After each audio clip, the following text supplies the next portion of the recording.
Good morning students. आज हम करेंगे 10th क्लास का एक्सरसाइज 3.5। 3.4 तक मैंने कंप्लीट वीडियो बना के आपको दी है, उम्मीद है आपने कर ली होगी। अब है आपका वज्र गुणन विधि 3.5 में जो होता है क्रॉस मल्टीप्लिकेशन मेथड। पहले क्वेश्चन में आपको पूछ रहा है कि कौन सा अद्वितीय हल है, कौन सा अनेक हल है और कोई भी हल नहीं है अपरिमित रूप से। तो जो अद्वितीय हल होगा उसका आपको हल करना है क्रॉस मल्टीप्लिकेशन मेथड से, वज्र गुणन विधि से, मतलब ओनली वन सॉल्यूशन वाला। तो वो किस केस में होता है? जब आपकी लाइंस इंटरसेक्टिंग होती है, रेखाएं प्रतिच्छेद करती हैं। तो पहले चेक करने के लिए रेखाएं कब प्रतिच्छेद करती है? जब a1 बटे a2 not equals to b1 बटे b2 होता है। मतलब ये आपकी कौन सी फॉर्म होती है? ax plus by plus c बराबर 0। और दो इक्वेशन है तो a1 b1 और ये c1। दूसरी होगी भाई a2 plus b2y plus c2 बराबर 0। तो इस केस में पहला वाला आपका a1 है, दूसरा b है, c है, a2 b2 c2। तो a1 यहाँ कितना है? 2। तो मैं यहाँ लिखूं 2/a2 कितना है भाई? यहाँ 3। बराबर का निशान लगाऊं, आगे चलूं, 1 है, कोफिशिएंट लेना है, y का 1 है, यहाँ y का कोफिशिएंट 2 है, नॉट इक्वल टू का निशान लगा दिया बिकॉज ये दोनों बराबर नहीं है। तो आप क्या लिखोगे? ओनली वन सॉल्यूशन या फिर एक अद्वितीय हल। हिंदी वाले एक अद्वितीय हल, इंग्लिश में ओनली वन सॉल्यूशन। ठीक है भाई। अब आगे अगर ये अद्वितीय हल आता है तो आगे हमें सॉल्व करना है। किससे करना है? By using cross multiplication method, वज्र गुणन विधि। तो उसको करने का तरीका, सीधा तरीका तो यह है कि सबसे पहले x की बारी आती है, आप x को बिल्कुल बंद कर लो।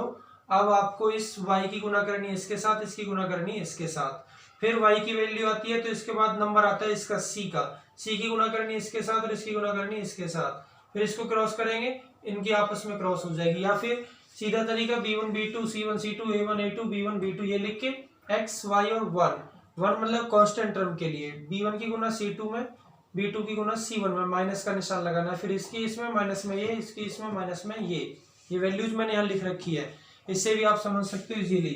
तो मैं सबसे पहले x की वैल्यू निकाल रहा हूँ x बटे में।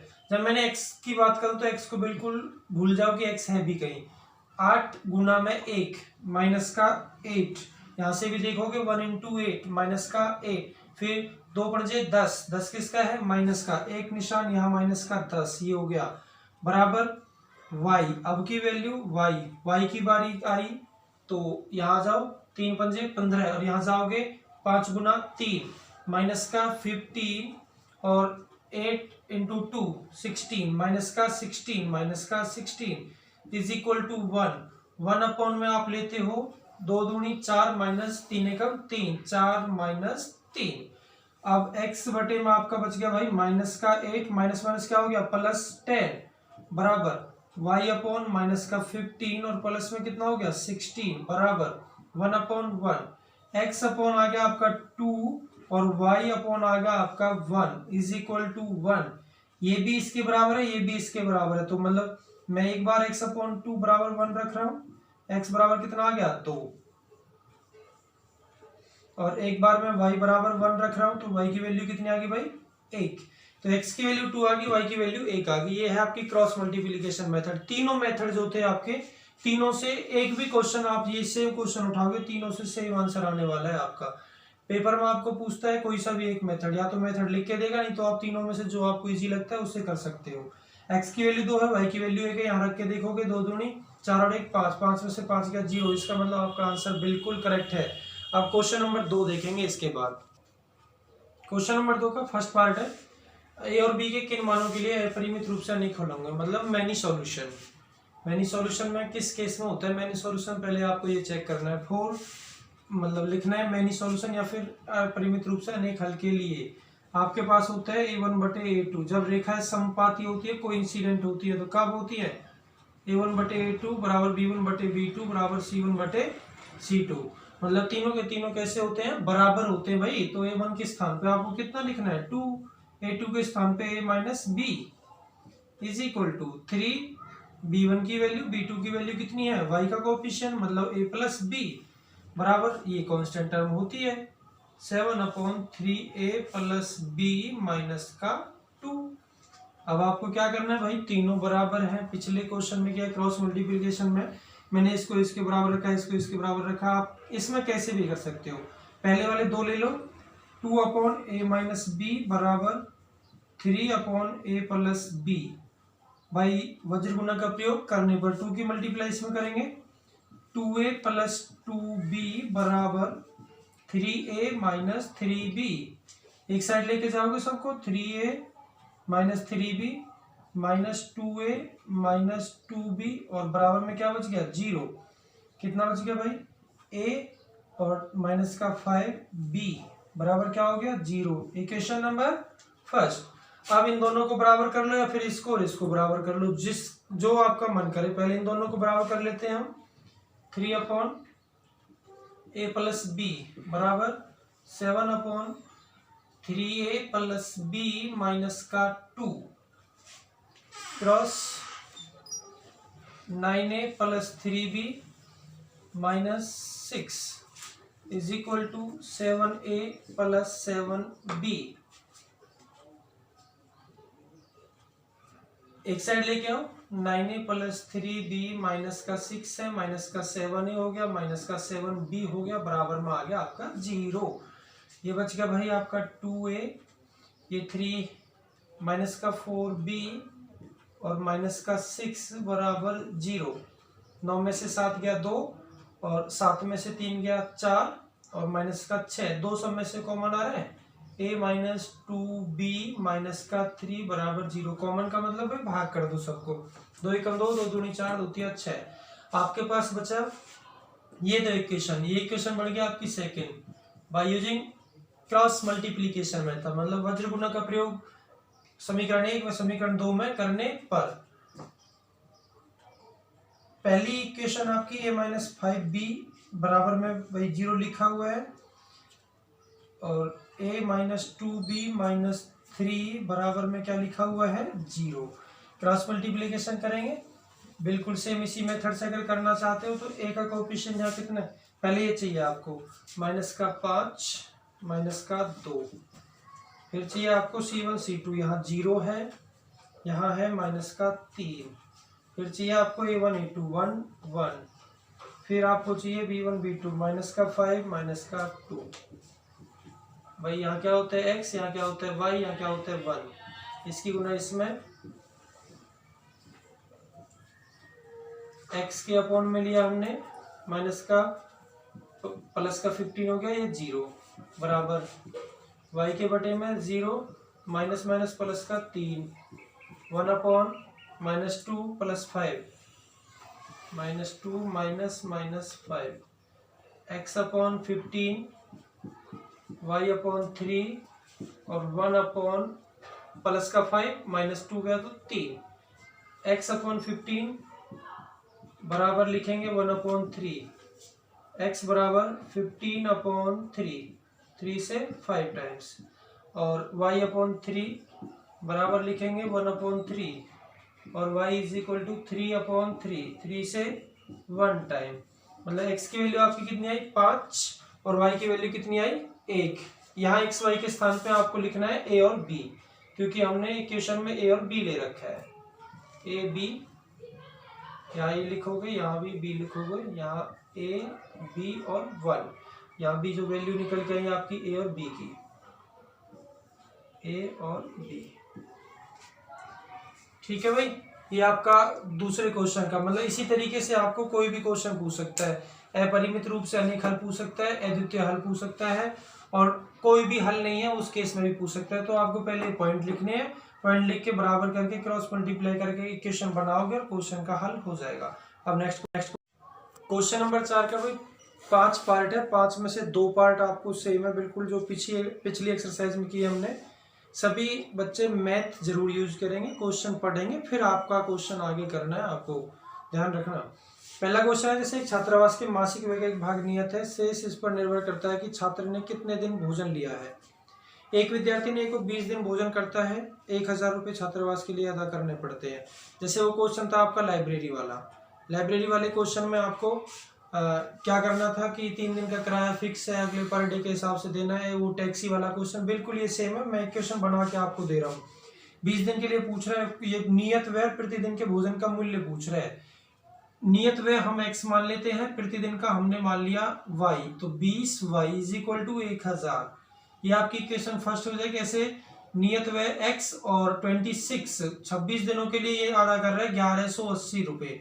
ये आप 2 इक्वेशन सॉल्व कर दो कि आपका आंसर आ जाएगा। अब दूसरा क्वेश्चन है इसका, 1 भिन्न 1/3 हो जाती है।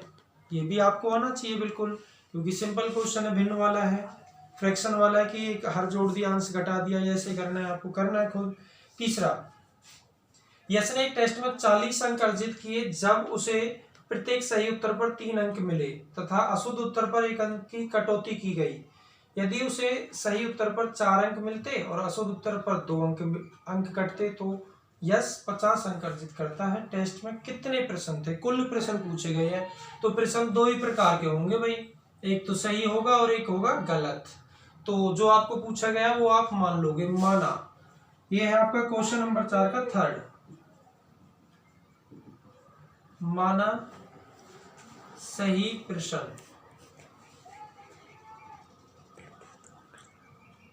माना सही प्रश्न है आपके x या सही प्रश्नों की संख्या। गलत प्रश्न आपने क्या मान लिए? y। अब कंडीशन पढ़ लो भाई, एक टेस्ट में 40 अंक मिले, उसको कुल कब मिले हैं? जब 3 अंक मिले हैं सही उत्तर पर और 1 अंक मिला है गलत पर, मतलब अशुद्ध पर।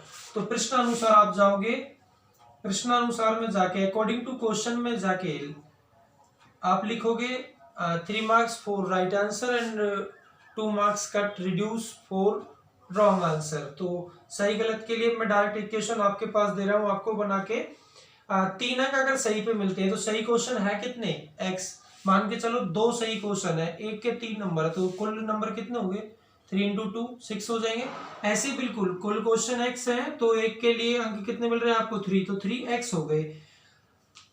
नेगेटिव मार्किंग आपने सुनी होगी, सेम नेगेटिव मार्किंग आपको करनी है। अशुद्ध उत्तर पर 1 अंक की कटौती की गई है, इसमें से काटे गए अब नंबर। अशुद्ध है कितने? y, तो माइनस का 1y बराबर 1 लिखो मत लिखो कोई दिक्कत नहीं है। कुल कितने अंक अर्जित किए हैं? 40।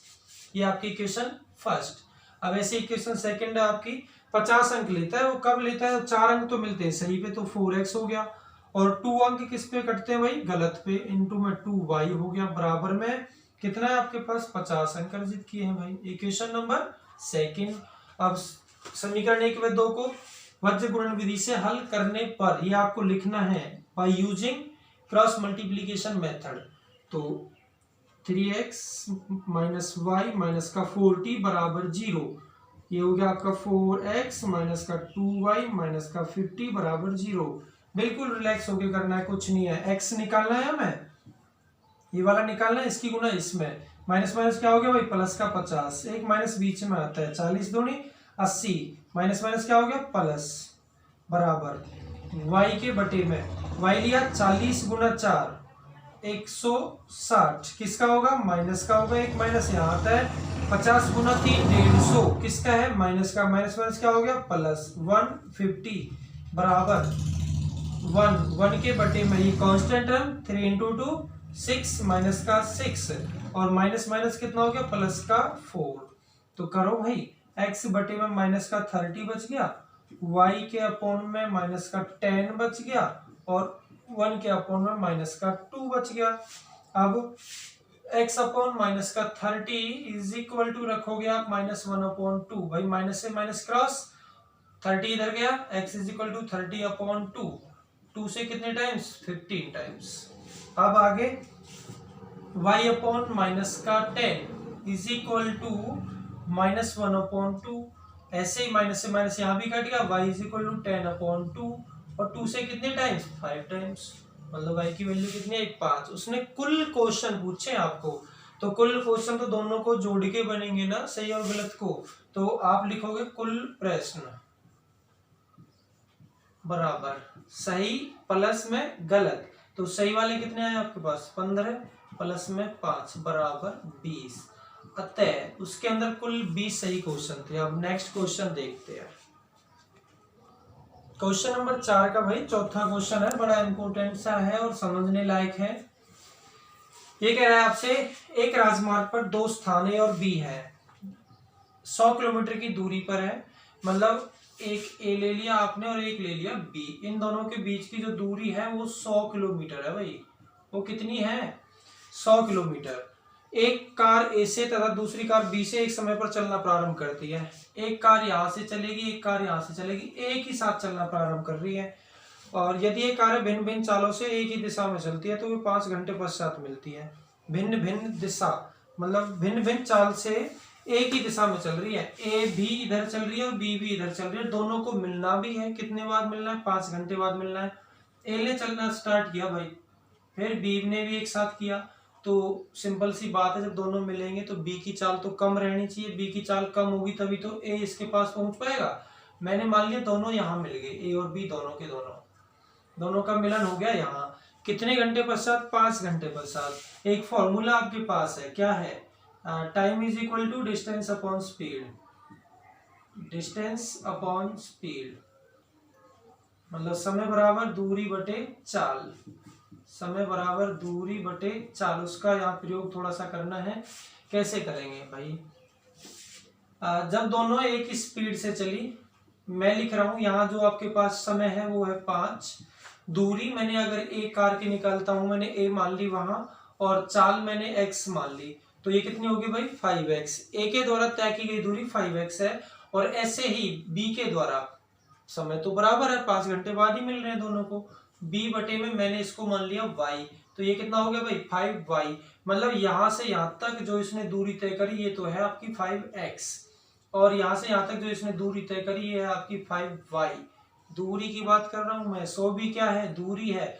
अगर मैं इस पूरे 5x में से 5y घटा दूं तो वो कितना आएगा भाई? 100 ही तो आएगा, क्योंकि a b के बराबर ही तो आएगा। इस पूरी लाइन जो है ये पूरी आपकी 5x है, और यहाँ से यहाँ तक ये आपकी सिर्फ 5y है। तो इस 5 पूरे में से मैं अगर ये वाला हिस्सा घटा दूं तो कितना बच रहा है? 100 ही तो बच रहा है भाई। तो 5x minus 5y is equal to 100, ये आपकी इक्वेशन बन जाएगी 1। 5x minus 5y is equal to 100। मैं इसमें से 5 कॉमन ले लूंगा। एक दूसरी आपके पास बनेगी जब दोनों एक ही दिशा में चलेंगी, मतलब ए बी की तरफ बी ए की तरफ, तो दोनों ने कुल दूरी कितनी तय करनी है? 100 किलोमीटर तय करनी, मतलब 1 घंटे की बात कर रहा है। तो ये कितना बन जाएगा? दोनों को जोड़ के ही तो आएगा भाई, x plus y is equal to 100। ऐसे आपके पास दो इक्वेशन बनेंगी। उम्मीद है समझ आ गया होगा ढंग से। तो कैसे लिखना है? ए स्थान से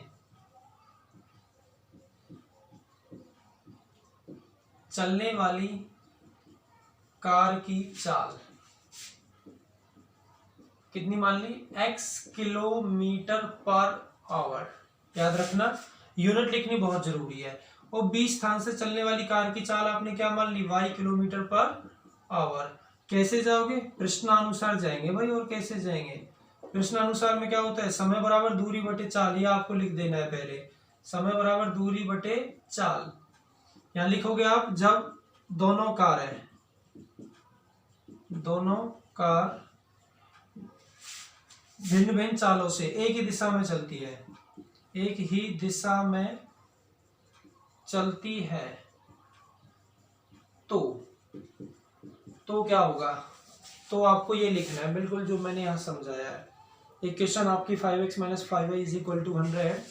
5x minus 5y is equal to 100। 5 में कॉमन ले रहा हूं, x माइनस y कॉमन लेने का मतलब भाग करना है। 5 एकम 5, 5 एकम 5, 5 से ये हो गया आपका 20 टाइम्स। इक्वेशन हो गई आपकी फर्स्ट। जब ये एक ही दिशा में, जब एक दूसरे के विपरीत चलती है, एक दूसरे के विपरीत, ये आपको लिखना है बिल्कुल अच्छे से। सेंटेंस अपना बना सकते हो, कोई दिक्कत नहीं है सेम टू सेम बुक में से उतारने की। जैसे आप क्वेश्चन को समझना है, फिर कुछ नहीं रह जाता है। तो x plus y is equal to, दोनों मिलके कितनी दूरी तय कर रही है? 100 किलोमीटर की। इक्वेशन आपकी क्या होगी? सेकंड हो गई। और सॉल्व करेंगे भाई, x माइनस वाई और x plus y is equal to 100। वैसे आपको क्रॉस मल्टीप्लीकेशन से करना है, बट मैं अब इसको कर रहा हूँ इलिमिनेशन मेथड से। y से y कट गया, और 2x बराबर 120, 120, और x बराबर 120 बटे में 2 से कितने टाइम? 60 टाइम्स। x की वैल्यू आ गई 60 kilometre per hour. 60 kilometre per hour. Put the value of x in equation first और सेकंड, यहाँ रख दोगे 60, x plus y is equal to 100 है, x के स्थान पे मैंने 60 रखा बराबर 100 और y बराबर 100 में से 60 गया 40 किलोमीटर पर आवर। नीचे लिखोगे ए स्थान से चलने वाली कार की चाल 60 किलोमीटर पर आवर, बी से चलने वाली कार की चाल 40 किलोमीटर पर आवर। उम्मीद है समझ आ गया होगा। नेक्स्ट क्वेश्चन देखते हैं।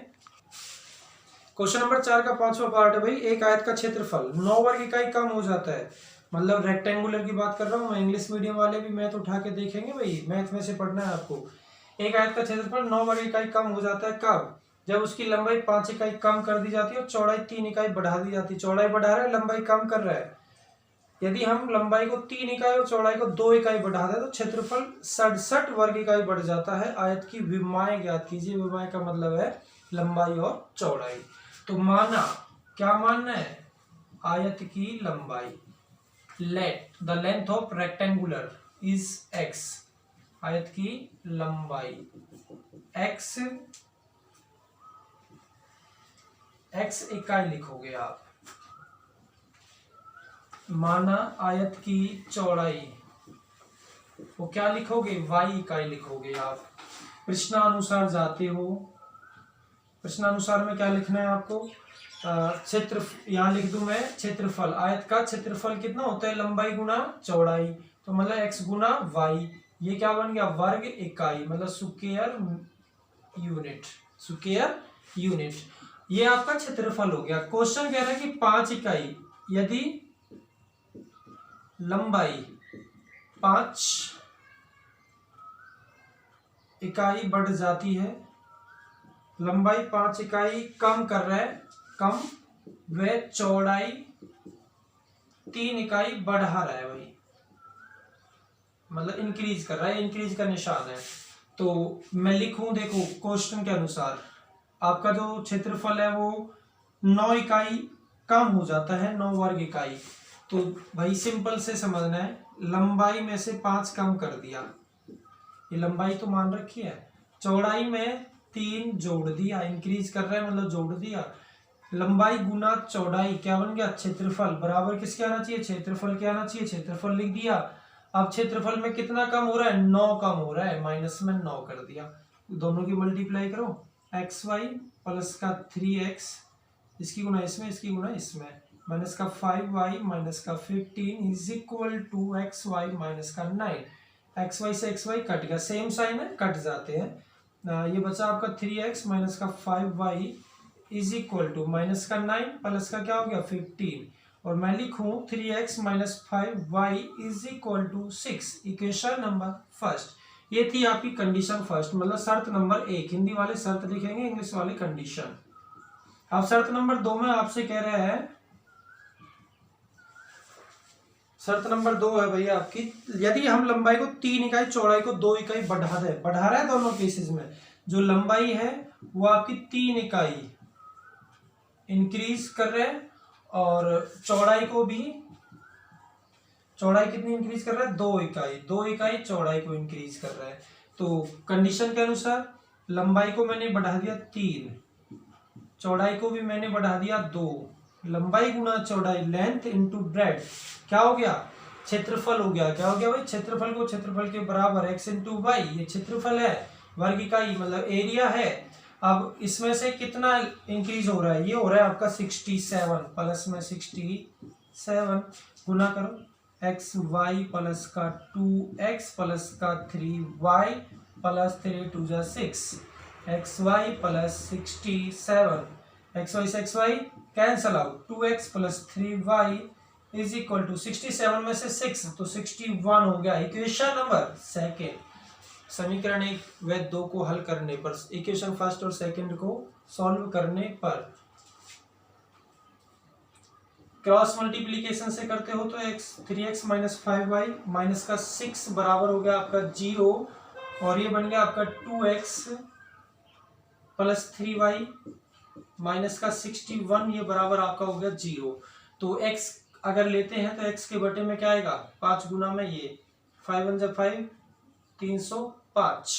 अब 6 की मल्टीप्लाई इससे करेंगे, माइनस का निशान यहाँ आता है, ये माइनस यहाँ से आ रहा है, माइनस माइनस क्या हो गया प्लस 18 बराबर y अपॉन y लिया 6 इंटू 2 माइनस का 12 और माइनस का निशान यहाँ आता है, माइनस यहाँ है, माइनस माइनस क्या हो गया प्लस 3 1 जा 3 3 16 3 और 6 18 इज इक्वल टू 1 के बटे में ये छोड़ दो 9 माइनस माइनस प्लस 10 19 तो x के बटे में ये बन गया आपका भाई 8 5 13 2 3 323 y बराबर ये आपका बन गया 171 1 upon 19 x upon 323 is equal to 1 upon 19 तो x बराबर कितना हो गया भाई 323 बटे में 19 काट कर दो 19 एकम 19 कितना बच गया 13 और 19 सत्ते 133 होता है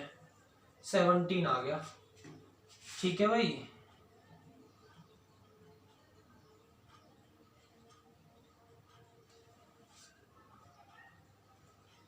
आगे चल रही है आपका y बराबर